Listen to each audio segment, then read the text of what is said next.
Les examens d'État seront organisés, il faut compter à partir du 1er juin, il faut compter au moins minimum 5 à 6 semaines après.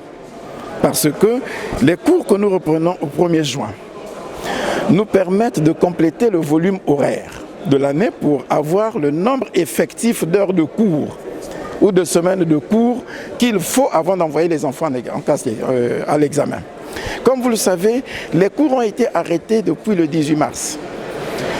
Nous étions juste après en période de vacances.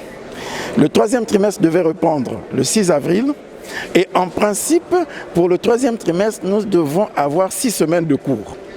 Ce sont ces 6 semaines de cours que nous reprenons à partir du 1er juin. Ça va nous amener vers le 6 juillet. Quand on a complété ces 6 semaines de cours, à partir de là, on pourra commencer à programmer les examens d'État. Par exemple, on peut supposer qu'entre le 7 et le 14 juillet, on peut avoir le certificat d'études primaires élémentaires. Entre le 14 juillet et le 21 juillet, voilà, on peut avoir le baccalauréat. Et entre fin juillet et début août, on peut avoir le BPC. Ça sera déterminé au niveau des cadres du ministère de l'Enseignement, au niveau du gouvernement, pour fixer le nouveau calendrier des examens. Pourquoi le Premier ministre a parlé de la reprise des cours en septembre?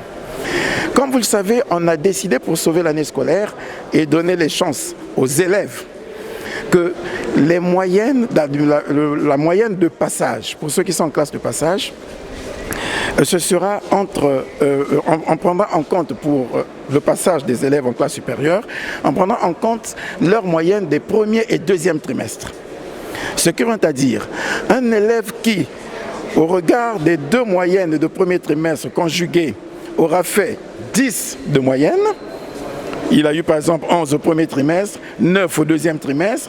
Quand on conjugue les 2 moyennes, il a 20 divisé par 2, ça lui fait 10.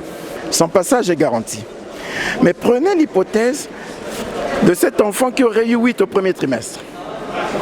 Il a eu 9 au 2e trimestre. Les 2 moyennes conjuguées lui feront à peine 8 de moyenne.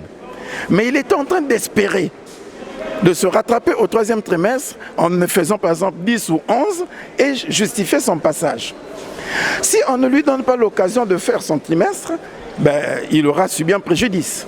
C'est pourquoi on a dit, pour les enfants qui se retrouveraient dans cette situation, qui voudraient rattraper leur moyenne au 3e trimestre, nous leur donnerons la possibilité de revenir en septembre, faire des évaluations de rattrapage, de façon à ce que l'égalité de tous devant le succès scolaire soit garantie.